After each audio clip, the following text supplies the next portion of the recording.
Saudações, queridos e queridas! Está no ar mais um Renomaru J-League com todas as novidades e informações do melhor campeonato de clubes da Ásia. Aqui você ouvinte fica por dentro de tudo o que rola no campeonato japonês. É isso aí, galerinha. Resumão completaço da J1, J2, J3 e também da JFL. Como sempre, você está na companhia de Elias Falaras, o Barburinho. Apresentação, comentários da lenda, Mr. Thiago em Cruz. Tudo bem com você, meu irmãozinho querido? Salve Elias, bom dia, boa tarde, boa noite a todos os nossos queridos ouvintes. Estamos juntos mais uma semana para falar sobre J-League. Depois de 2 programas e 3 semanas sem falar sobre a Liga Principal do Japão, voltamos para colocar aí vocês a par de tudo que aconteceu desde o nosso último programa, né? O programa de número 397, que falamos sobre a rodada 10 e 11. Então, 10 e 11 nas últimas 3 semanas já passou rodada pra caramba. Fiz até um apanhado geral aqui para a gente fazer uma linha do tempo do que mais importante aconteceu da rodada 12 até a rodada 17, né? Que é a mais atual. E nesse meio tempo, né, o Rinomaru teve aí o programa sobre a final da ACL, né, da Asia Champions League 24/25, né, que acabou tendo a equipe do Frontale como vice-campeã, né, acabou ficando aí perdendo a grande final, mas ainda um programa muito legal que a gente fez com muita sinceridade, uma repercussão muito positiva. Valeu a todo mundo que comentou, que deu feedback, a galera entendeu o nosso ponto de vista, né, naquele programa que a gente falou sobre os problemas, mas que não adianta a gente apenas, né, ver as coisas apenas do prisma como torcedor. Então a gente deu bastante engajamento nesse programa. Eu estava até um pouquinho receoso com o nosso público poderia ouvir de primeira, né, algumas opiniões até muito sinceras até demais, né, da nossa parte, mas a galera gostou bastante, recebemos um feedback muito positivo, então valeu a todo mundo aí que participou e que ouviu e que nos prestigiou. E saiu também na última semana a nossa mais nova entrevista, né, que a gente teve a oportunidade de conversar ali com o Sawada-san, né, o Hiroaki Sawada, que é um jornalista japonês que mora no Brasil há muito tempo, né, se não me engano, quase 40 anos, e ele cobre futebol brasileiro para escrever para jornais e sites e revistas japonesas, mas ele também, claro, acompanhou a seleção japonesa, era o jornalista responsável por estar levando muito para o Japão as informações sobre o Kazuo, era o único, né, jornalista japonês que estava cobrindo o Kazuo aqui desde a época do 15 de Jaú. Então, uma conversa muito, muito, muito prazerosa, que eu gostaria que todos vocês dessem uma olhadinha lá no nosso canal do YouTube, para você que está ouvindo a gente pelos agregadores de podcast. Lá no nosso canal do YouTube tem então essa entrevista com o Hiroaki Sawada, e normalmente está lá todas as entrevistas que nós fazemos no podcast, e eu ainda estou atrasado em colocá-las em versão em áudio, mas uma hora vai chegar. Se você está esperando essas entrevistas chegarem apenas no tocador de podcast, uma hora eu vou acabar colocando elas por lá também. Elias, desde o nosso último programa sobre J-League, né, o assunto da semana era, né, a queda, né, do ex-técnico da equipe do Marinos, comando novo, uma situação muito delicada que depois a gente viu que dentro da ACL foi, né, um negócio assim medonho, né, aconteceu com a equipe do Yokohama F Marinos, e de lá para cá as coisas não melhoraram. Então, claro que esse vai ser um assunto que a gente vai debater hoje, mas vamos seguir então aqui a linha do tempo para falar desde a última rodada que a gente não cobriu, que é a rodada número 12, que os jogos aconteceram no dia 25 e 26 de abril, e a gente vai sempre, claro, né, falar todos os resultados, apenas para deixar tudo bonitinho e organizado, e a gente vai acabar citando pelo menos um jogo de cada rodada que foi ali o mais importante para a gente criar aqui essa linha do tempo de tudo que de mais importante aconteceu na J-League desde o nosso último podcast sobre a J1, Elias. Marinos e Kashima, a gente vai falar mais precisamente, melhorzinho, na 17ª rodada. 12ª rodada, o Marinos perdeu para os times por 3-2 em casa, Kobe 2, Frontale 1, Kashima 1, Nagoya 0, Verde 1, Seizo 0, Matida 0, Belmari 1, Kyoto 2, Yokohama 1, Avispa e Fadiano 1-1, Urawa 1, Hiroshima 0, Tóquio 3, Gamba 0, Rei Sol 1, Albirex 1, Thiagão. Muito bem, da rodada número 12, o destaque que foi um jogo bem interessante de assistir, inclusive dessas duas rodadas que a gente vai falar agora, esse time está envolvido, né? Kashima versus Nagoya Grampus, um belo jogo onde a equipe do Nagoya teve várias chances de poder abrir o placar. O Matheus, esse retorno dele para a equipe do Nagoya, eu acho que foi muito positivo para o jogador. Você vê que cada vez o Matheus está jogando cada vez mais solto, né, ali como um camisa 10, mas nessa partida, depois de vários embates ali no meio campo, a equipe de Barak conseguiu sair com a vitória, com o lançamento ali que teve um desvio de cabeça do Ueda, né, e o Tinen fez o gol da vitória do Kashima, 1-0, vitória importantíssima, de várias vitórias que fizeram com que a Kashima hoje estivesse com uma vantagem interessante, que pode ajudar bastante a equipe de Barak a chegar até o título, Elias. Maravilha, Thiagão. 13ª rodada, Toco perdeu para o Shimizu 2-0, Yokohama 0, Kashima 3, Nagoya 1, Reysol 2, Fadiano 0, Verde 1, Hiroshima 0, Birex 1, Belmari Vavispa 0-0, Gamba 2, Kyoto 1, Cereço 1, Matida 2. E lembrando que os jogos adiados devido às copinhas, né, Frontale, Urawa, Marinos e Vissel Kobe, serão por coincidência disputados no dia desta gravação. Exatamente, então já teremos jogos que ficarão fora desse programa, que a gente ele vai entrar no próximo sobre J-League.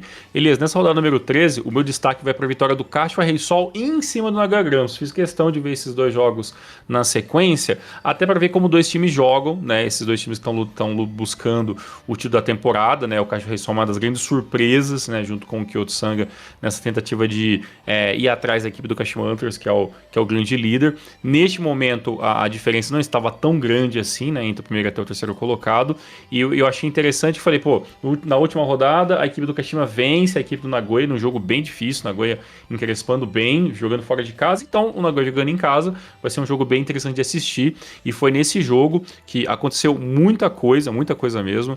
Mais uma vez a equipe do Nagoya começa-se muito bem a partida, né, com um gol do Inagaki logo aos 2 minutos de jogo, né, ainda no primeiro tempo o Yamada recebe ali o lançamento do Rosoya e empata o jogo aos 39 minutos. Então, a partir do momento que o Reysol empata o jogo, muda de figura para o segundo tempo. No segundo tempo, a equipe do Reysol vem com um ímpeto muito grande, e é desse ímpeto que o Rosoya consegue fazer ali o gol da virada aos 50 minutos, né, com a assistência do Diego. E apesar de que mais uma partida que o Nagoya não jogou mal, mas acabou dando aí a equipe do Reysol, que jogou muito bem, fez um belíssimo segundo tempo e embalou aí uma vitória muito importante para continuar na luta pelo campeonato. Maravilha, chegar 14ª rodada, Hiroshima 2, Avispa 1, Albirex 2, Tokyo 3, Shimizu 0, Nagoya 3, Kashima 1, Matida 0, Urawa 2, Verde 0, Gamba 4, Belmare 0, Kobe 2, Fadiano 0, Kyoto 2, Cereço 3, Frontale 2, Yokohama 1 e Marino 0, Reysol 2. Esse jogo aí, essa rodada número 14, você começa a ver alguns embates, né, que vão fazer toda a diferença lá na frente, né? Não tem como não falar, né, da vitória do Kashima contra a equipe do Matida Zélvia. Mais um jogo interessantíssimo, tá? Esse jogo, se não me engano, tá na íntegra lá no canal do YouTube da J-League Internacional, se eu não me engano. Mas nessa partida, a equipe do Kashima venceu com o gol do Tagawa ainda do primeiro tempo, aos 39 minutos, né? Uma partida muito tensa, onde o sistema tático da equipe do Matida Zélvia chegou a dar um certo nó ali, né, nesse meio de campo da equipe do Kashima Antlers.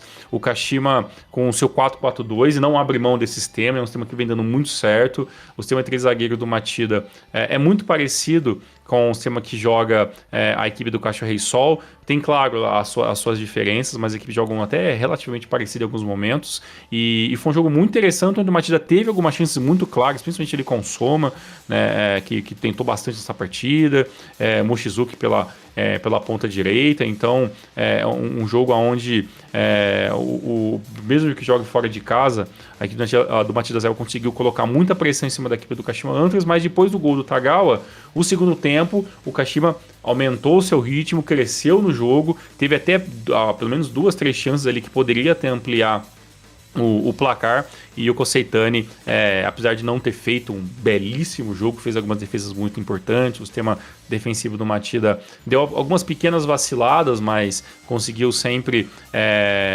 evitar ali o gol no último momento. Então, assim, foi um jogo muito brigado no meio de campo também, como quase todos os jogos foram, mas esse jogo, a equipe do Kashima mostrou que quando abre o placar, é uma equipe que pressiona ainda mais, não espera o adversário vir, ele continua pressionando cada vez mais, e foi nessa pressão contra a equipe do Machida, que o Kashima só não ganhou por mais, porque ele, o Koseitani, acabou fazendo algumas belíssimas defesas, e todo o sistema defensivo do Kashima funcionou muito bem. Anzai como destaque, Sekigawa, a Ueda até jogando muito bem, e até o próprio Tsukui, todos fecharam muito bem ali a parte defensiva da última linha do Kashima, fechando, né, a defesa, e o Kashima saiu com mais uma vitória importantíssima, que são 3 pontos a mais aí para lutar pelo campeonato, e vale talvez ali uma menção honrosa ali para o jogo entre a Kyoto e a equipe do Cereço, né? O Kyoto teve bela chance de pelo menos sair com o empate, mas no final das contas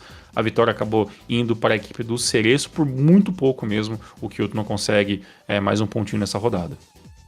15ª, Urawa 0, Gamba 1, Avispa 0, Kashima 1, Kobe 1, Cereço 3, Nagoya 0, Fadiana 0, Reisol 1, Shimizu 0, Verde 2, Yokohama 0, Machida 1, Kyoto 2, Belmare 0, Hiroshima 1, jogos adiados para o dia 25 de junho devido às copinhas, Frontale Oberes, Marinos e FC Tokyo.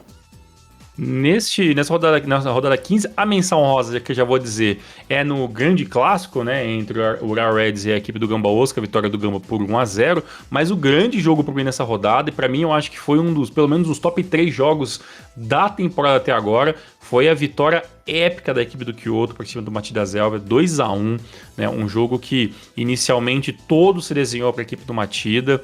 O Machida abriu o placar aos 39 minutos, né, com o Mochizuki, com o passe do Okamura. O primeiro tempo, muita pressão, adiantando bem as linhas de marcação ali, a equipe do Machida, pressionando realmente até quase a linha intermediária toda ali da equipe do Kyoto. Apenas no segundo tempo que o Kyoto conseguiu, talvez já com um pouco do cansaço da equipe do Machida, percebo um pouco de cansaço desses jogadores do Machida no final de algumas partidas, e também uma pressão muito mais alta que a gente não vinha tanto no ano passado, né, onde o Machida foi o grande protagonista praticamente quase da temporada toda. No segundo tempo, o gol de empate veio só aos 73 minutos, né, com o Higara, e esse gol foi muito importante para poder dar uma vida a mais, né, para a equipe do Kyoto, que estava sofrendo uma pressão muito grande até conseguir o Higara conseguir fazer esse empate. E quando o 1-1 já era um resultado muito interessante para a equipe do Kyoto, né? O Fukuda conseguiu ali um belíssimo chute de fora da área, né? Uma tentativa de bola rasteira que tentaria chegar na área, o atacante não consegue chutar, a bola fica naquele bate-rebate, quando a zaga do Machida quase vai dar ali um carrinho para jogar a bola para fora, que praticamente já seria o último lance do jogo. O Fukuda vem de trás, consegue se antecipar, dá um belíssimo chute ali de fora da área, e se vocês verem até os highlights desse jogo, uma coisa bem interessante que fizeram foi que depois do gol fica até um som ambiente, você escuta muito a gritaria dos próprios jogadores que se abraçam, todo mundo vai em cima do Fukuda, parece realmente assim gol de título mesmo, sabe? Então foi uma vitória tirada da alma mesmo, assim, da força de vontade dessa equipe do Kyoto. Impressionante também o campeonato que o Kyoto faz, que consegue uma vitória maiúscula, né, em cima do Machida, pelo menos para se manter um pouco mais ali entre os 3 primeiros colocados, né? E com mais uma vitória da equipe do Kashima contra a equipe do Avisa Fukuoka, fora de casa, inclusive o Kashima continua angariando seus pontos, né, e colocando toda a pressão para os demais adversários. O Kashima Reysol vence também nessa rodada contra a equipe do Shimizu, um jogo bem difícil. O Shimizu também está com um esquema de jogo bem diferente dos últimos anos, uma bola muito rápida, bola muito pingada, assim, né? Quase, não é um toque me voe, mas praticamente pega a bola, toca de primeira, faz o pivô. Então bem interessante também como a equipe do Shimizu vem jogando, mas nessa partida a equipe do Reysol, que tem um elenco claramente, né, mais organizado, né, consegue mais uma vitória interessante, dessa vez com o gol do Cacta aos 52 minutos do segundo tempo. 16ª rodada do Cormier 1, Avispa 0, Tokyo 1, Kobe 0, Tensol 2, Fadiano 0, Kashima 2, Frontale 1, Shimizu e Matida 2-2, Kyoto Nagoya 1-1, Albirex Urawa 1-1, Verde 0, Belmare 2, eita, Gamba 0, Hiroshima 1, Cerezinho 1, Marino 0. Dessa rodada 16, Elias, tivemos jogos interessantíssimos, né? Voltamos, né, a ter jogos do Marinos, né, que voltou a fazer seus jogos, perdeu para a equipe dos Cereços por 1-0. E o Marinos, claramente, ele vai sofrer durante um bom tempo. Para mim, ainda é uma questão de padrão de jogo que não tem, e a pressão que claramente vai aumentando, ainda mais quando a equipe toma os gols no primeiro tempo, né? No caso, esse gol da vitória do Cereço foi o gol do Rafael Ratão, né? Ali do toque do Lucas Fernandes, ele apareceu dentro da área, chutando ali entre as pernas do goleiro. A equipe do Marinos teve belíssimos, inclusive gol anulado do Rio Miait no segundo tempo. Anderson Lopes também pressionando bastante a maior parte do tempo, mas às vezes a bola simplesmente não quer entrar, e a bola não quer entrar muitas vezes, né, ultimamente pela equipe do Marinos, e a equipe do Cereços conseguiu se organizar muito bem defensivamente, conseguiu frear esse ímpeto que muitas vezes vinha por parte da equipe do Yokohama F Marinos, e conseguiu essa vitória graças ao gol do Ratão ali, que ajudou bastante ali o grande Rafael Big Mouse, e é um jogador que a gente vai falar bastante, porque o Rafael vem se organizando, se adaptando muito bem a essa equipe do Cereço. Outro jogo importantíssimo nessa rodada, é claro, né, foi a vitória do Kashima em cima da equipe do Kawasaki Frontale, né, um embate muito esperado, e ainda a equipe do Frontale conseguiu começar vencendo o jogo logo aos 7 minutos, né, com o gol do Sasaki. O Funabashi empata, né, com assistência do Yuma Suzuki aos 46, 47 do primeiro tempo ainda. E para o segundo tempo é aquilo que eu já voltei a falar várias vezes nesse prêmio, e vou falar talvez muito durante o campeonato. Quando faz um gol, empata o jogo, abre o placar, a equipe do Kashima cresce muito na segunda etapa, e foi nessa crescente que o Tagawa consegue o segundo gol no segundo tempo aos 65 minutos, com mais uma assistência, e double assistência do Yuma Suzuki, que faz mais uma temporada incrível, tanto finalizando, quanto fazendo pivô, quanto fazendo a posição de 10. Então, assim, mais uma temporada de tirar o chapéu do Yuma Suzuki, que foi importantíssimo para essa vitória. O outro jogo interessante também, Elias, foi o empate entre Shimizu e o Matida Zelvia, né? Tô assim encantado com como estão jogando diferentes equipes, né? Você vê o Kashima jogando com 4-4-2 com muita variação de jogada. Aí você vê o Matida Zelvia que vem com uma defesa que, apesar de alguns erros, é uma defesa ainda muito sólida em vários quesitos, e vem com uma formação que pressiona mais do que o ano passado. Então não é o mesmo Matida da temporada 24, é o Matida Zelvia que tenta jogar daquela forma fechada, né, empurrar o adversário quando tá sem a posse de bola, mas é uma Matida que ainda assim, né, busca até uma pressãozinha na intermediária em alguns momentos, busca jogar bolas rápidas quando o adversário está um pouco desprevenido. Então, assim, é uma Matida que tem também uma variação diferente de jogadas, apesar de jogar sempre nesse 3-4-3, e nesse jogo pega uma equipe do Shimizu que também joga com um sistema de 3-4-3. A diferença é que Inui e Kitagawa, quando estão em um bom dia, são jogadores que têm toda a possibilidade de fazer a diferença, como fizeram nessa partida, né? O Nishimura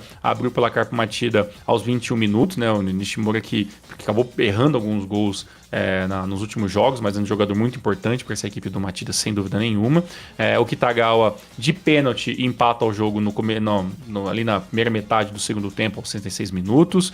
Depois o Hayashi vira novamente o placar a favor da equipe do Matida, fazendo 2-1, e praticamente no final do jogo, aos 84 minutos, o Capixaba consegue uma boa assistência para dentro da área ali onde estava o Douglas Tank. O Douglas Tank finalizou com muita força empatando esse jogo para a equipe do Shimizu. Então, um jogo muito pegado, de duas equipes que jogaram muito para frente, né? Então, as marcações muito pressionando no meio de campo e jogadas diferenciais. Esse toque de bola de primeira da equipe do Shimizu eu achei bem interessante. Já fazia muito tempo que eu não vi uma temporada onde o Shimizu, pelo menos individualmente, tinha peças que se sobressaíam em alguns momentos. Então, foi um jogo bem legal de assistir. Não foi o resultado que o Matilde esperava, mas ainda assim continua pontuando, o que é muito importante para o Matida buscar aí acabar mais uma temporada, pelo menos entre os 5 primeiros times da J1. E a equipe do Cachoeira Sol teve um jogo um pouco mais tranquilo contra o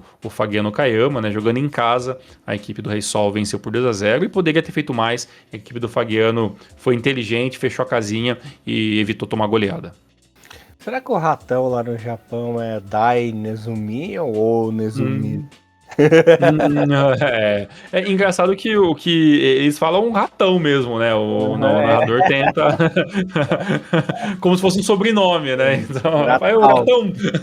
É Ratal. meio ratal, é muito engraçado assim, eles falando assim, então. É bom tempo responder essa pra gente depois. Exatamente. Tiagão, falando em ratão, eu vou abrir a rodada resumindo a campanha esgoto do Marinos até agora.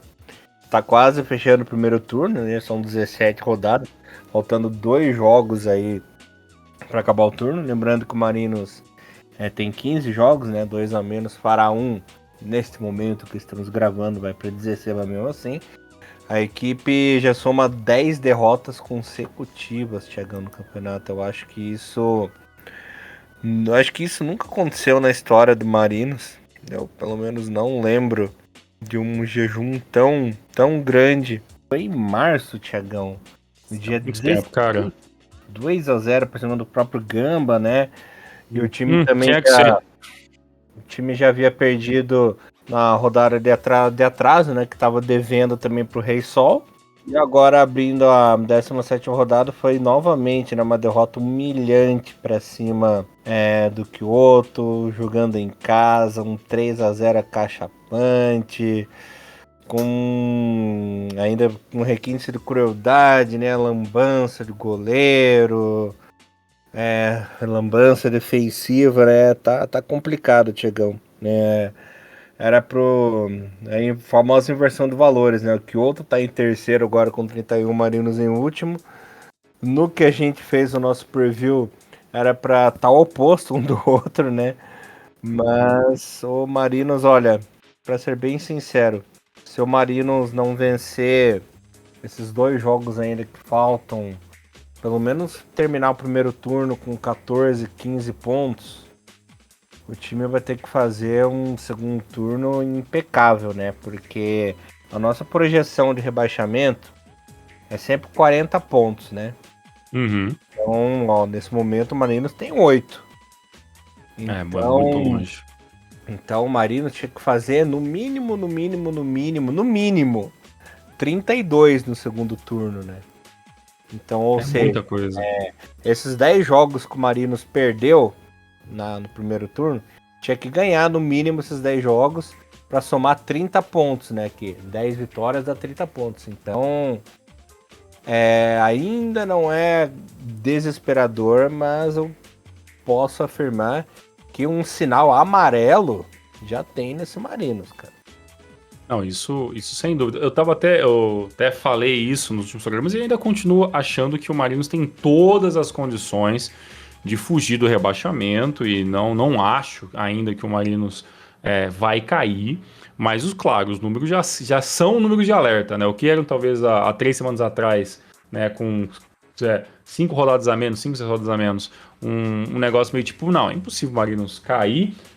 Começo ao pouco, tipo, caramba, será que tem realmente essa... Assim, matematicamente já é viável o Marinos ser rebaixado, mas assim, quando você vê o elenco da equipe, né, e você vê os jogos do Marinos, você fala, caramba, não é possível, né, que o Marinos não tem as condições, né? Pô, será que o Kisnobo não vai ter capacidade realmente de organizar minimamente o Marinos para fugir do rebaixamento? É um negócio que pra mim, assim, chega até a beirar um pouco o absurdo, assim, viu, Elias? Sim, sinceramente, assim, beira o absurdo, assim, em alguns momentos, porque se você começa a ver como perde os jogos, né, pô, esse próprio jogo contra o Kyoto, né, o Marinos começa no 220, né, pressionando, linhas altas e tudo mais. Tem até um gol do Anderson Lopes que ele recebe a bola dentro da área ali de um lançamento pela lateral, ele dá meio de chaleira, né, meio de calcanhar, faz o gol, estava impedido, né? Então ali já seria o primeiro gol que talvez mudaria tudo, né? E aí você fala, beleza, o Marinos teve um gol impedido, vai pressionar a equipe do Kyoto e vai chegar no primeiro gol. O que acontece? Bola espirrada para frente, Matsuda pega de primeira fora da área, gol da equipe do Kyoto aos 31 minutos, né? Chega no segundo tempo, né, acontece a tentativa de chute, né, que bate no zagueiro, meio que dá um susto, né, no goleiro do Marinos, que vai na bola, bate. Ele talvez imaginou, né, o Ikura imaginou talvez que a bola ia bater no travessão e ia para fora, mas a bola bate na mão dele perto do travessão e a bola volta pro chão, chega o jogador do Kyoto e coloca a bola para dentro, né? No caso, o Okugawa. Né? E aí, 2-0. Aí você pensa, poxa, agora o Marinos com 65 minutos 2-0 vai ter que pressionar essa equipe. Né? Aí vem algumas trocas, mas a equipe não consegue. O Anderson Lopes toma cartão amarelo. Aí você vê que 70, 75, 80, nada do Marinos pelo menos diminuir o gol, né? Diminuir a diferença com um gol. E aí tem mais uma tentativa de lançamento. O Fukuda chega antes do goleiro do zagueiro. 3-0 para a equipe do Kyoto. Então, assim, é o tipo de resultado que você vê assim, poxa, se fosse em outros momentos, com um pouquinho mais de sorte, o Marinos não estava tomando 3-0 da equipe do Kyoto. Né, foi questão de detalhe, né? Até porque o Kyoto Sanga de 2 temporadas atrás, eu acho que seria praticamente impossível de ele meter a goleada no Marinos, né? E olha que o Marinos com esse elenco extremamente individualmente superior, né, ao individual da equipe do Kyoto, né? E o Kyoto foi lá com o coletivo, com força de vontade, com trabalho, obviamente, né? Porque não é sorte, é trabalho, e consegue superar e muito a equipe do Marinos em um jogo de 90 minutos. Então, são pequenos detalhes que fazem o campeonato japonês ter mais uma temporada que vai ser memorável, assim, né? Por mais que seja por nem todos os motivos de felicidade, até porque hoje o torcedor do Marinos tá com a pulga atrás da orelha, né? Porque realmente o risco de rebaixamento com uma equipe tão vencedora e com um coletivo tão forte, né, individualmente também muito forte, é um negócio que é quase inacreditável, né?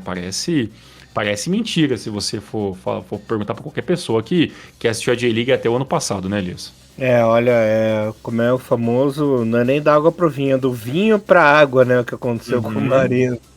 O vinho virou vinagre, né, Tiagão? Que olha. Exatamente. É um negócio inexplicável mesmo. Essa transformação, um time que vinha em ascensão, que já vinha há anos dominando o campeonato, né? De repente. Desmanchou tudo. O castelinho. E outra, né?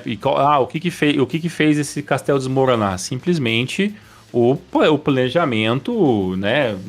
Completamente equivocado, inexistente, né? Que tá tendo a diretoria do Marinos de ter trazido um treinador que obviamente não tinha os padrões de ser um treinador do Marinos, e agora vem o Tsinobu, e o Tsinobu tem que realmente resolver esse BO, e também não mostra também que tem também um gabarito muito extenso para conseguir resolver isso, né? Também, sinceramente, eu acho muito improvável que esses últimos 2 técnicos do Marinos sequer assistiam jogos do futebol japonês antes deles tiverem algum contato, né? Então, assim, é meio complicado porque os profissionais que estão vindo claramente não estão entendendo como funciona o futebol japonês, né? Então, não, eu vou resumir a situação do Marino, você me perdoe te interromper aí. Não, imagina, à vontade. Eu vou usar um jargão futebolístico que define perfeitamente o que o Marinos tem que fazer.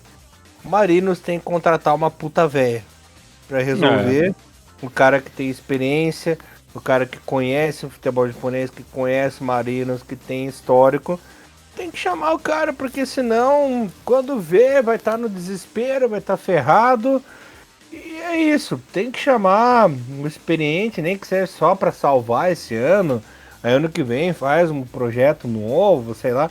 Mas para salvar essa barca furada do Marinos, tem que trazer alguém que conheça e acabou.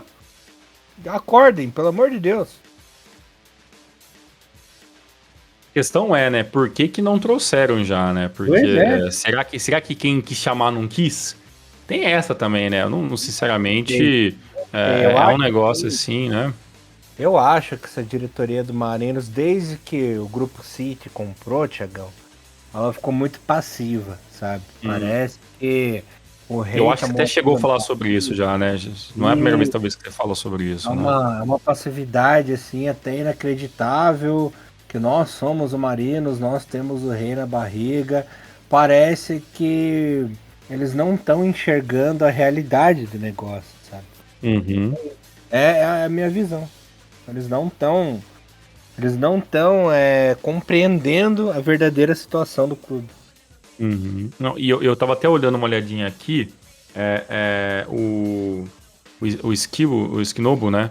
Patrick Skinobu, ele não tem, em nenhum lugar você consegue ver até aonde que é a projeção possível dele ficar na equipe. Então, isso não foi divulgado, né? Então não é um contrato de 1 ano, não é um contrato de 2 anos, ninguém sabe, né, qual que é o Tô até quando vai o falando. contrato Não, dele, né? E assim, eu acho que provavelmente, se não for o pior, pelo menos o top 5 inícios de trabalho ruim do Marinos, né? Que são 5 jogos, 5 derrotas, né? 5 derrotas. E o problema que tem no meio dessas 5 derrotas, um 4-1, né, para a equipe do Al Nassr, que piora demais os números, né? Então, até agora foram apenas 2 gols feitos, né? E 13 tomados, né? Então, são números assim complicadíssimos, né? Desse começo de trabalho do Patrick Skinobu e assim, o australiano vai ter que se virar realmente para tentar fazer alguma coisa, assim, sabe? Então, e nem tô dizendo que ele não é capaz, eu só acho estranho porque o currículo dele como treinador não inspira muita coisa. Não sei se a gente chegou a falar, mas depois que ele se aposentou, ele fez alguns trabalhos ali como treinador como auxiliar, né, do Melbourne City, depois virou auxiliar, depois chegou a ser treinador da equipe do Melbourne City por 2 temporadas, e lá ele fez alguns números interessantes, foi pro Troyers, aí depois foi pro Melbourne, né, que talvez é uma das equipes mais famosas, e pelo Melbourne ele já fez Estranhos meia temporada, chegou mês 7, né, de 24, e mês 12 no final da temporada meio que valeu, muito abraço, forte abraço, aí depois vira auxiliar no começo do ano, né, da equipe do Marinos, e aí depois,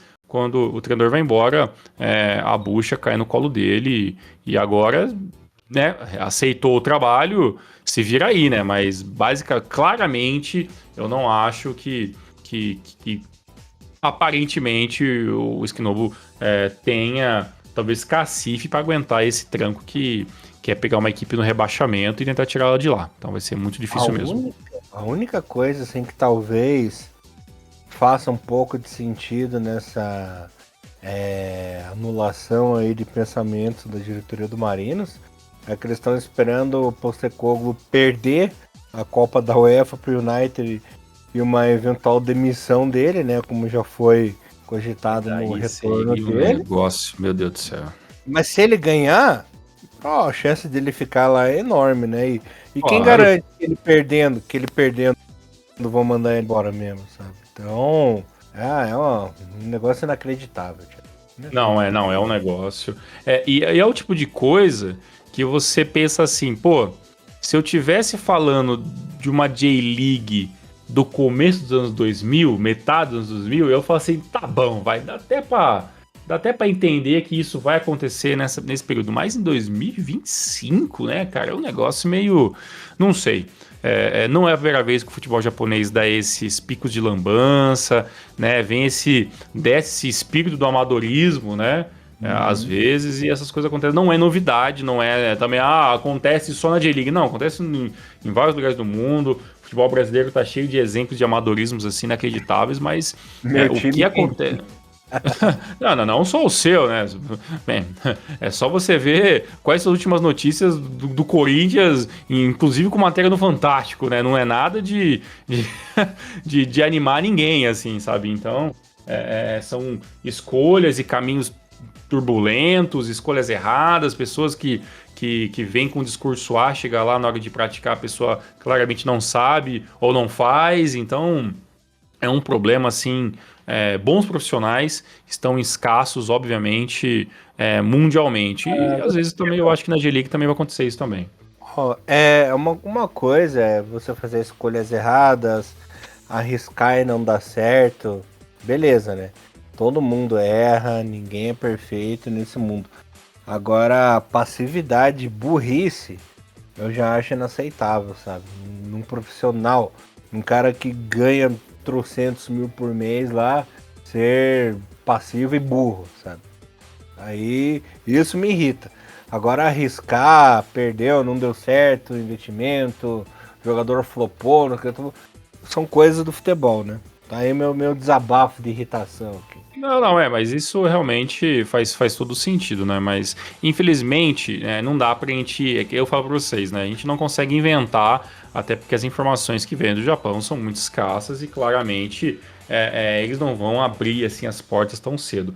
Mas se acontecer, tá? Tô aqui no mundo imaginário. Se acontecer, final de 2025, cravar Marinos rebaixado para a segunda divisão, não é possível, né? Que isso não vire um case reverso aí para ser estudado de alguma forma, porque fazer uma equipe como o Yokohama F. Marinos, depois de tudo que melhorou, tudo que fez nos últimos 5, 6 anos, a equipe ser rebaixada é um negócio assim que beira o absurdo. Isso realmente não vai ter explicação, a não ser realmente uma incompetência de dentro para fora da equipe, que os últimos culpados, obviamente, serão os jogadores, porque o jogador não desaprende a jogar bola, né?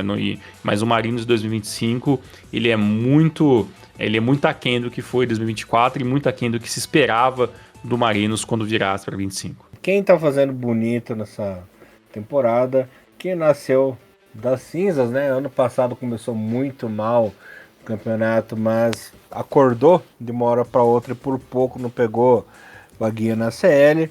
É o Kashima Antlers, bateu por 1-0 com o meu Suzuki, a equipe do Shimizu.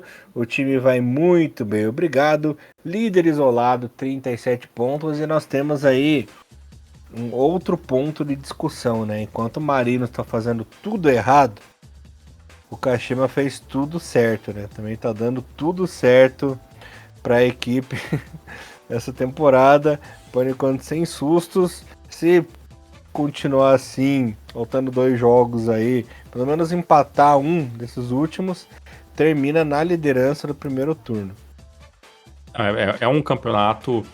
Eu tava buscando a frase antes da gente gravar o programa, e olha como talvez esse ciclo, até pra mim, na minha cabeça, fechou legal, porque a gente falou bastante sobre Matida, sobre Kyoto, falamos também um pouquinho sobre os times, o que é um jogo de futebol muito interessante, e o Kashima venceu essa equipe também. Então você percebe que mesmo essas equipes que hoje estão com um futebol melhor, o Kashima ainda está um passo à frente. O Kashima de 25 está um passo à frente praticamente de quase todas as equipes, né? E é um elenco que está pronto. Para mim, eu acho que a palavra que quando eu vejo o Kashima que me dá a sensação é que o Kashima Antlers de 2025 está finalmente pronto para ser campeão de novo, né, da J-League, né? Com o passe do Kravitz, o Yuma Suzuki faz o gol logo aos 7 minutos, e aí comemoração, explosão dele. É um jogo difícil, a equipe dos times, principalmente ali na parte final do primeiro tempo, tem mais a posse de bola. O jogo inteiro os times não teve a posse de bola, mas principalmente no primeiro tempo, aonde foi quando pressionou mais, conseguiu alguns escanteios, algumas bolas aéreas. Talvez pecou um pouquinho em tentar apenas muito essa bola alçada e o toque de primeira, e o Kashima acabou se organizando muito bem, mas foi um jogo onde o Kashima teve que se preocupar defensivamente, Então isso mostra que a equipe dos times realmente teve uma melhora muito grande, tá? Talvez isso não esteja escancarado dentro da tabela, mas os times de 25 também é uma equipe muito melhor do que foi na temporada passada, então é uma equipe que também teve um salto positivo dentro das suas limitações, apesar de hoje estar apenas na 10ª colocação, mas é uma equipe interessante do ponto de vista a longo prazo, mas essa partida o Kashima venceu por merecer, com um primeiro tempo muito bom e um segundo tempo que soube administrar ali quando as substituições e o cansaço acabaram batendo um pouquinho. E lembrando que o último título da J-League, né, do Kashima Antlers foi na temporada 16, né? Ainda quando falávamos, né, sobre campeão do primeiro turno, né, contra, né, times do retorno e tal, né, aquela primeiro estágio, segundo estágio, que era uma bagunça, e aí geravam semifinais e a final, e foi nesse ainda extinto campeonato que a gente espera que não volte nunca mais, que ter uma final muito interessante, né, entre Kashima e Ura Reds. O primeiro jogo ainda eu lembro que o Urawa venceu por 1-0, depois o Kashima fez 2-0 fora de casa e acabou conseguindo aí a vitória, então, e o título do campeonato. Então foi um jogo muito, muito, muito bacana assim, de assistir. E eu lembro que aquele Kashima de 2016 ele convencia bem como cara de campeão. Mas o Kashima de 25 tem um escopo mais interessante, né? Parece uma equipe mais pronta, até com um fator um pouquinho de sorte ao seu lado em alguns momentos, mas ainda com jogadores que estão cada vez mais em uma ótima fase. E eu espero que o Kashima não tenha nenhum problema de lesão, né, no meio do campeonato, porque se não tiver, se essa tempestade perfeita continuar passando em Baraki, eu acho praticamente que o Kashima já começa o segundo turno, pelo menos com mãozinha na taça, porque vai se criando a famosa gordurinha ali que faz toda a diferença se quando você junta um bom futebol com uma equipe que tem uma boa organização fora de campo, um pouquinho de sorte, né? Tem uma gordurinha para queimar caso algumas rodadas as coisas não funcionarem, e todo esses fatores misturados fazem uma equipe campeã. E o Kashima hoje tem muita cara de equipe campeã. Maravilha, Tiagão. Uma coisa que eu queria comentar também é que nesse campeonato você vê que tá muito acirrado do meio para frente, né? Então você vê pouca diferença do oitavo colocado, que nesse momento eu vi seu Kobe, tem 24 pontos, pro terceiro, que é o Rei Sol, né? São apenas 9 pontos. Do segundo, que é o Rei Sol, que são apenas 9 pontos, né? Então fazia tempo que a gente não via uma parte de cima tão disputada também, né, Tiagão? Geralmente a parte de baixo que tá mais equilibrada ali, a parte de cima o pessoal dá um salto, né? Fica naquele G6 e até o 13º, que é o Valvispinha, que tem 22 pontinhos, todo mundo pode chegar, conseguir uma boa sequência de jogos ali e chegar no topo, né? Então tá bem bacana.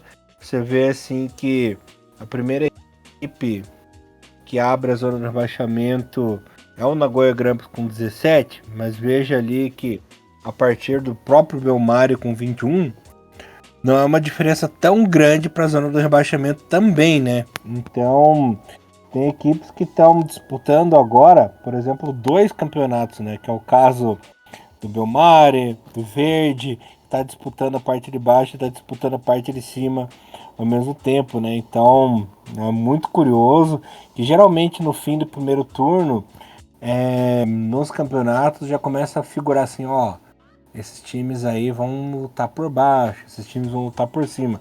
Mas tem equipes que estão exatamente no meio das duas situações, né? Então eu tô achando bem bacana, bem interessante esse campeonato na temporada 2025, e vamos sentir falta, né, Tiagão? Dessa forma aí, que começa no mesmo ano, que começa no ano e termina no mesmo ano, né? Lembramos que vamos ter as reformas para os calendários europeus aí a partir da temporada que vem, né? Exatamente, a gente vai ter que se reacostumar, vai ter o lado positivo, vai ter o lado negativo, né? Como tudo na vida, mas a gente espera que tenha mais coisas positivas do que negativas. Mas com certeza, esse campeonato ele tá muito interessante, apesar de caótico ali na parte de baixo da tabela, né? Com hoje com o Nagoya, né, com a equipe do Marinos como último colocado, mas sim, com diferenças muito poucas, né? Inclusive, hoje, né, se fala muito do Marinos na última colocação, né, do Nagoya jogando bem, mas empatando demais e deixando de vencer alguns jogos importantes, mas sim, o Nagoya tá um ponto fora da zona de um ponto, uma vitória a mais ali, a galera sim, embromar muito ali, o Nagoya logo sai da zona de rebaixamento com toda certeza. Mas aquela zona intermediária de pontuação fora dos rebaixamentos também é muito curta também. Você vê o Yokohaminha, né? O Yokohama FC vencendo, perdendo, sempre com essa dificuldade de fazer muitos pontos em sequência. Você vê um campeonato que começou ok, mas já dá sinais de não estar tão bem da equipe do FC Tóquio, né? Você vê um verde que até conseguiu um certo respiro no começo do campeonato, já está aparecendo uma 15ª colocação, né? Você vê Shonan, você vê Fukuoka, Fagano Kayama que também despencou um pouquinho na questão de tabela, né? Então você vê que a diferença do Nagoya hoje, que tem 17 pontos, e se você for ver, o 12º colocado, 11º, 12º e 10º tem 22 pontos, né? Então, assim, uma diferença muito curta e muito difícil prever, né? Eu acho que os combates diretos, né? E agora tá até algumas rodadas com chuva também, né? Então, talvez isso possa influenciar um resultado ou outro, mas é uma J1 muito difícil de prever. Tanto quem vai conseguir a vaga chegar nas vagas Pro CL, porque tá um campeonato muito legal de ver lá o Kashima, mas também de ver o Kashiwa Reysol, ver o Kyoto, ver o Ural melhorando bastante, ver até onde o Hiroshima pode aparecer, mas essa parte média da tabela também vai ser interessante, porque a gente não sabe quem realmente vai ter forças para cair no rebaixamento ou não também, né? Então vai ser bem legal ver isso. Maravilha, Thiagão. Você ia comentar mais alguma coisa da G1 que eu tô... Não, vamos para a segunda, que hoje tem bastante coisa para falar das outras divisões também. Só terminando de falar aqui, fechando o G3, Kashima líder 37, segundo Reysol 33 e terceiro Kyoto Sanga 31, equipes que estariam na CL, caindo no momento Nagoya 17, Alberex 13 e a Lanterninha Marinos com apenas 8 pontinhos. E a nossa querida J2, Mr. Thiago e Cruz, rufem os tambores, estamos na 16ª rodada com os seguintes resultados: Kofu 1, Imabari 0, Sapporo 2, Catalera 1, olha o Sapporo, Blobits 1, Saga 2, Mito Hollyhock 2, Kumamoto 1, Jeff Sendai 0x0, Júbilo 2, Waki 0, Fujieda 0, Mia 1, olha só, dando um energético na cabeça do Fujieda, Renofa 1, Montedio 0, Oita 1, Nagasaki 2 e Ehime 0, Tokushima 2, o líder mais do que nunca continua sendo o nosso querido Jeff United. Será, galera? Será? Em segundo, o Mia 33, equipes que sobem direto. No playoff temos o Mito Hollyhock, campanha mítica do Mito, fazendo aí piadinha. Em quarto, Sendai 29, quinto, Tokushima 28. Fechando aí a zona do playoff, Júbilo e Wata 27. Rebaixados no momento. Olha só que tristeza, hein? Eu zoei tanto o Thiagão que os meus times estão na merda na G2, né? Renault foi Yamaguchi, 18º, Blauwitz, 19º com 13, e o Ehime, que é café com leite na lanterna com 10, ó. Tá virando o jogo, né, Thiagão? As coisas estão acontecendo. Eles, na segunda divisão, eu tenho uma pequena ressalva, né? O Jeff deveria, e eu falo assim, deveria mesmo estar com mais pontos na primeira colocação. Essa gordura já foi maior, né? Agora são apenas 3 pontos. Tudo bem que quando você tem uma certa vantagem, você não precisa estar em alerta o tempo todo, mas, por exemplo, há 3 rodadas atrás, né, a equipe do Jeff perdeu para o seu adversário direto, que é o Mia, né, pelo placar 2-1. Depois, na rodada anterior, venceu o Imabari, que é o 7º, e agora, na última rodada, empatou com o Vegato Sendai, que é o 4º colocado. Mas antes disso, né, teve um empate com o Sagan Tosu, né, por 1-1, e antes disso teve um empate em 0-0 com o Kumamoto, né, que é apenas o 14º. Então, assim, Kumamoto e contra o Sagan, dá para dizer que o Jeff tinha condições sim de vitória, né? E não poderia perder de jeito nenhum, né, para a equipe do Omiya, né? Tinha que pelo menos conseguir um empate para conseguir pontuando e tudo mais. Então, assim, deixou de pontuar em um jogo e pelo menos perdeu pelo menos uma vitória nesse meio tempo, né? Então, o Jeff precisa continuar, né, impondo o seu futebol ofensivo, né? Que é o que fez a equipe chegar nessa melhor colocação e conseguir uma gordura interessante. O problema é que na próxima rodada vai enfrentar uma equipe que naturalmente é meio carne de pescoço, que é o Ivari Nagasaki, né? O Ivari tem, a gente volta a falar isso, tem a questão de uma projeção para voltar à primeira divisão, tá na nona, todos os últimos, pelo menos os últimos 2 anos, vem sempre ele batendo na trave, vem sempre ele incomodando os primeiros colocados, então não é uma equipe boba, né? E das últimas 5 rodadas, o Ivari Nagasaki tem uma média interessante, né? 3 empates e 2 vitórias, né? Mas disparadamente, atualmente, né, nas últimas rodadas, a melhor equipe foi o Mito, né? E das últimas 5 rodadas são 4 vitórias consecutivas, né?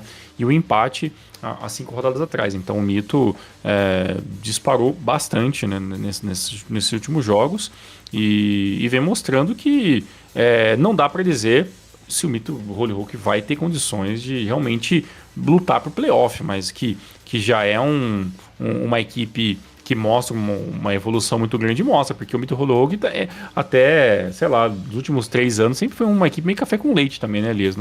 Ninguém levava muito a sério o Mito Holy Hulk, né? Então, essa pode ser uma temporada de virar essa chave, né? E uma última observação, essa equipe do Júbilo, né, que vem tentando buscar, né, o bom campeonato que ainda não começou, e agora pelo menos tem 3 vitórias consecutivas, né? E vitórias até que bem expressivas, né? Vencendo por 4-2 a equipe do Sapporo, né? Vencendo a equipe do Iwaki por 2-0 dentro de casa, com um bom resultado, vencendo a equipe do Fujieda. Então, assim, dentro de casa e esse jogo fora de casa contra a equipe do Sapporo foi muito importante para mostrar também essa parte ofensiva da equipe do Júbilo. Para mim, o problema do Júbilo é essa defesa, né? São 23 gols feitos, mas tomou 21. Né? Então é uma defesa que cede muitos gols e isso a gente sabe que é um problema, né? E só já que a gente está falando sobre defesas e ataques, né? O melhor ataque da competição continua sendo o Jeff, né? Que teve um começo de campeonato até então muito positivo, né? Esse primeiro turno muito positivo, e 13 gols. A melhor defesa é o Omiya, né? Que tem 25 gols, pouquinho a menos do que o líder Jeff, e tomou 1 gol a menos, tomou apenas 12, e atualmente é a melhor defesa do campeonato. A pior defesa do campeonato, né? Não é para ser de menos, né? As equipes estão lá debaixo da tabela. Hoje o Blobets Akita tem a pior defesa, já tomou 30 gols, né? E fez 16. Mas o pior ataque da competição é o Toyama, né? Que tem apenas 14 gols feitos, é o pior ataque da competição. Minto, o pior ataque da competição é o Kofo, incrivelmente, 11º colocado, tem apenas 12 gols feitos. Esse é o pior ataque da competição até o momento depois de 16 rodadas passadas. Tão bom, meus time. Importante não cair, né, Kofo? Pelo amor de Deus, né? Pelo amor de Deus, aí é o fim, né? Tá louco, bicho. Tá louco. Tchau! Na J3 está na 13ª rodada e alguns resultados bem surpreendentes. O Tochigi City continua mais líder do que nunca, bateu o GIF por 1-0, Zaspa e Koti United 2-2, Nare Tochigi normal 0-0, Tegebaharu 1, Tsuegen 1, Kagoshima United 5-0 para cima do Fukushima. É amado. Olha só, Ryukyu 0, Gravans 1, Matsumoto Yamaga 1, Gainari 2, Sagamihara 1, Osakinha 2, Thiagão, Azul Claro, ó, no duelo do Thiagão, deu uma de Thiagão, né? Ficou em cima do muro. Azul Claro e Nagano ficaram no 0-0. Não ajudou ninguém, né? Não ajudou ninguém esse resultado, né? Tudo bem. E Kawatamaré 2, Fanrauri 1, líder, Tochigi City 28, com saldo de gols mais 10. Segundo Osakinha, com 28 também, mais 7 de saldo. Quem tá se ferrando nesse momento é o Gainari Totori, que Gainari bem pouco essa temporada, né? Só 10 pontinhos. E ali no playoff, o Ryukyu com 10 e o Azul Claro, hein? Se não fosse aí pelo saldo menos, não é saldo bom, saldo menos horroroso, né? -3 tava ferrado também. E o Nagano parceiro, né? Olha. Sim, aí, ó, Vamos 17ª morrer das abraçado. oitavas. Que Vamos morrer fase, hein? abraçado. Que fase, ó, o Osaka fazendo essas equipes que saem da JFL são sempre umas incógnitas, né? Então, belíssima segunda colocação. Totig City também, né? Então temos duas equipes novas aí que vêm já protagonizando na terceira divisão. Interessante, a diferença deles de 28 pontos, né? Os dois estão juntos com 28 pontos, já é de 5 para o terceiro colocado, que é o Kagoshima United. E pro Giravans. Pelo menos é interessante ver o Giravans voltando a fazer um campeonato minimamente decente, né? Depois de dos últimos anos bem horroroso. E assim, né? Os 6 primeiros colocados, tirando tudo bem esse gap de 5 pontos dos 2 primeiros, que também é interessante, né? Os líderes hoje estão com 28 pontos. E depois você tem 3 equipes com 23, né? O terceiro, o quarto e o quinto, né? Então, muito próximo essa J3 aí. E assim, não dá pra gente cravar nada ainda. Essa é a grande realidade. Apenas 13 jogos é muita pouca coisa. Mas você sempre tá vendo nomes diferentes, né, dentro dessas primeiras colocações. Acho isso interessante.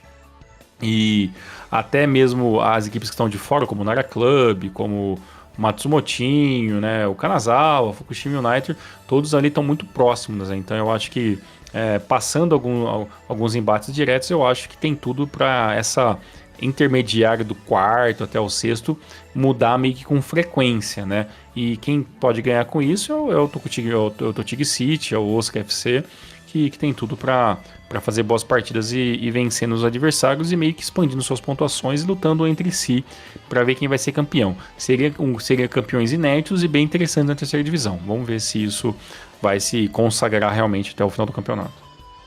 Maravilha, Tiagão. E a nossa querida JFL chega na 9ª rodada com os seguintes resultados: Hilux chega 1, Ferspa 0, Urayasu 3, Asuka 2. Tá frio esse lame, hein?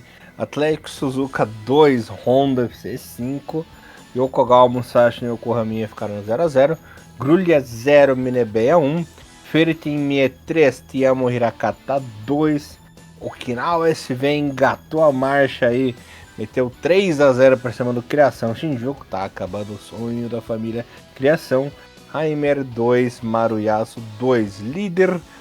Okinawa SV 20 pontinhos, segundo Raimer Omori 19, parte de baixo da tabela. Yokogawa Musashi apenas 5 pontinhos e o Asuka no playoff com 5 pontinhos também, Thiagão.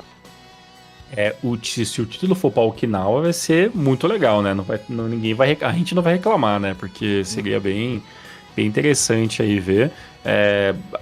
Temos hoje pelo menos 3 equipes, se a gente talvez colocar o Oita, né, o Vespa Oita como quarta força, são talvez as equipes que mais pontuaram nas últimas rodadas, principalmente os 2 primeiros colocados, né? São as equipes que mais fizeram pontos, né? O interessante é que temos ainda, né, depois de 9 rodadas, temos uma equipe que ainda não sabe o que é perder, né? Que é o Remir, que é o segundo colocado ali que ainda não sabe o que é perder nenhuma partida. Tem 4 empates e 5 vitórias, né? O Okinawa, apesar de ter uma derrota, tem uma vitória a mais, então tem mais 3 pontos, né? Pontuou mais do que os demais adversários e hoje tem um pontinho a mais na frente do segundo colocado. É interessante, é muito pouco jogo para se dizer, né? Um campeonato também muito longo, né? De várias rodadas pela frente aí, mas o começo é interessante. Quero muito ver se a equipe do Okinawa vai ter condições de continuar esse embate aí por esse título, que eu acho que provavelmente vai ser inédito, e das equipes ali mais, digamos, tradicionais de nome, né? Tô interessado para ver o que o Honda vai aprontar.